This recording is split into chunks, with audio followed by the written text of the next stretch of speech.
안녕하세요. 반갑습니다. 과외 없이 정시로 두 아들 모두 의치돼 보낸 아빠입니다. 오늘은 12번째 방송으로 지난해에 큰 애에 이어서 작은 애가 중1 중간고사 때 최고의 순간을 경험한 후에 능력을 극대화하여 중고 시절을 스스로 자기의 길을 찾아간 이야기를 해보려고 합니다. 작은 애는 10살 터울인 큰 애의 첫 수능 실패를 교훈 삼아서 조금 일찍 제가 이 최고의 순간 전략을 경험하도록 했습니다. 그래서 큰애에 비해 수월하게 중1 때부터 자기 주도적으로 자기 자리를 계속 유지할 수 있었던 것 같습니다. 전에도 말씀드렸다시피 작은 애는 미국 사는 처형 덕택으로 미국을 10개월 6학년 1학기 때 가서 6학년 2학기에 왔었죠. 다녀온 후에 6학년 2학기 말 중2학 반 배치고사 하고요. 중1 첫 중간고사에 제가 포커스를 맞추었었습니다.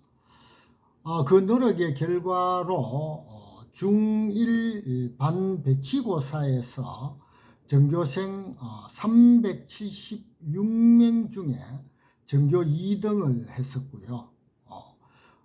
자기가 목표로 한 중1 첫 중간고사 때 전교 1등의 목표를 달성을 했었습니다. 작은 애도 역시 큰 애처럼 고집도 있고요. 물론 끈기도 있어서 중학교 3년 동안 그 자기 주도적으로 스스로 EBS 인강도 찾아서 듣고 이렇게 하더니 계속 이 선두 자리를 유지를 하더라고요. 그래서 한일고 입학 설명회를 제가 초등학교 5학년 때 같이 갔었습니다. 그때부터 작은 애는 한일고 목표로 중학교 3년 동안 열심히 공부를 하더니 결국 한일고를 입학을 했었습니다. 한일고 입학할 때 전에도 잠깐 언급을 했습니다만 수학 선행학습을 전혀 하지 않고 들어가서 한일고의 수학의 커리큘럼이 일반고 2년 동안 할 것을 1년에 끝내는 구조였었어요. 그러다 보니까 1학년 말 수학 부지나 10명 속에 속하는 굴욕을 당했다는 얘기도 전에 말씀드렸었죠. 그렇지만 작은 애의 경우 이 중1 첫 중간고사 때 전교 1등이라는 이 최고의 순간 전략이라고 제가 말을 하겠습니다. 이 덕택으로 남은 2년 동안 수학에만 수능 전 과목에 반 이상의 시간을 투자를 해서 결국 고3 6평, 9평 모의고사 때 1등급을 하더라고요. 작은 애도 비록 첫 수능에서는 실패를 했지만 재수학원에서 장학금을 받고 다시 수능 공부를 해서 수능 5과목 중 전에도 설명했다시피 총 6개 틀려서 원광대 치대에 입학을 했었습니다. 더기 또 얘는 운 좋게 6년 전면 장학생으로 선발되어서 지금 본3에 다니고 있습니다. 작은 애의 경우 첫 중학교 1학년 때 중간고사 때 전교 1등을 한 이후로 우리 부부는 중학교 3년, 고등학교 3년 동안 한 번도 공부 때문에 속을 끓인 적은 거의 없었습니다. 중학교 때는 1년에 한 번 정도 한일고 입학 설명회만 다녀오면 스스로 동기부여가 되어 열심히 공부를 했던 것 같고요. 한일고 재학 중에는 멀리서 저는 뭐 잠만 충분히 자라, 그리고 운동은 매일 매주 규칙적으로 해야 된다는 말만 했었고요. 만약에 애가 중간에 성적이 떨어지거나 하면 뭐 길게 보자 이렇게 말만 하고, 그저 우리는 여유를 가지고 기다리고 격려하고 위로했던 것만 생각이 납니다. 자, 이 결론적으로 말씀을 드리면 이 최고의 순간 전략을 저는 아이가 초등학교, 중학교, 고등학교, 뭐 대학교까지요, 어느 시기든 자기 스스로 능력을 최대로 발휘할 수 있는 타이밍이나 모티브를 부모가 만들어주는 그러한 부모가 저는 21세기가 요구하는 어떤 현명한 부모상이 아닐까 이렇게 생각을 합니다. 물론 아이가 최고의 순간에 도달하는 이 기쁨을 느끼게 하는 방법에는 뭐 칭찬도 좋고요, 아니면 뭐 또 다른 당근책이 있으면 그걸 써도 좋고요. 아이의 특성에 따라 여러 가지 방법이 있으리라고 봅니다.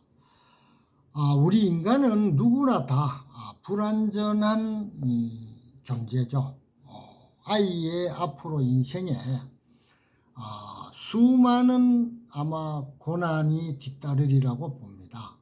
이때 이 최고의 순간을 많이 경험한 아이일수록 대부분 그 최고의 순간을 스스로 기억해내고, 그리고 이를 악물고 그 고난을 잘 극복하리라고 생각을 합니다.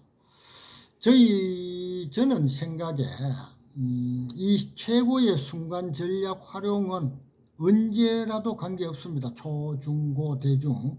그렇지만 빠르면 빠를수록 좋다고 생각을 합니다. 여기서 혹시 부모님들이 오해할 부분이 있을 것 같아서 말씀을 드립니다. 이 전략을 할 때 모두가 첫 번에 최상위권을 목표로 하라는 말이 절대 아닙니다. 아이 스스로 점진적인 목표를 정해서 하는 방법이 어떤 면에서는 더 바람직하다고 저는 생각을 해요. 예를 들면 중학교 1학년 때 반 30명 중에 한 25등 하던 아이가 어떤 뭐 동기부여가 되어서 중2 때 15등 정도를 하고요, 중3 때 뭐 5등이나 6등을 하고 중학교를 졸업을 해요. 그리고 이제는 동기부여가 돼 있으니까 고등학교 입학을 해서 고1 때 반에서 상위권을 유지를 하다가 고2나 고3 때 전교에서 상위권을 유지를 하는 이런 어떤 순차적인 방법이 저는 아이한테도 그렇고 가장 뭐 바람직하지 않을까 이렇게 생각을 합니다. 만약에 우리가 이 성적이 중학교 때 하위권에 있던 학생이 고등학교 2, 3학년 때 최상위권 내지 상위권으로 올라가면 말 그대로 인간 승리가 되겠죠. 이걸 우리 경제학에서는 이걸 마중물 효과라고 얘기를 합니다. 그래서 우리가 우물 그 펌프 있죠. 그 우물 속에 있는 물을 퍼올리려면 한번 펌프질을 해야 되죠. 펌프질을 하려면 그 펌프 속에 뭐 한두 바가지의 물을 부어요. 그래서 그 우무물을 끌어올리는 건데, 저는 이게 바로 제가 지금 설명드리는 최고의 순간 전략과 일맥상통한다고 봅니다. 그래서 우리 부모들이 이러한 마중물 역할을 해주는 부모라면 아이한테는 상당히 아이의 인생에 도움이 되지 않을까 이렇게 생각을 합니다.